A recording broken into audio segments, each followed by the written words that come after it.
Io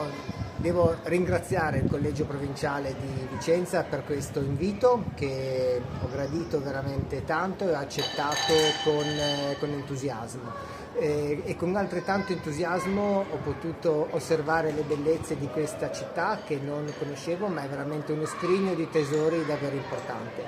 Credo che per FIAIP sia davvero importante conoscere i suoi territori, quelle che sono le attività dei consigli provinciali, perché ogni consiglio provinciale rappresenta un unicum, una differenza rispetto ad altri, perché ogni città, ogni collegio ha le sue particolarità, il suo mercato, e da agenti immobiliari sappiamo come il mercato sia rappresentato da tanti segmenti, uno diverso dall'altro. E quindi è veramente importante avere una profonda conoscenza di quello che è l'attività dei nostri territori, e credo che qua ci sia veramente un territorio davvero importante e dove le iniziative e le attività non solo federative ma anche culturali all'interno della federazione non mancano assolutamente.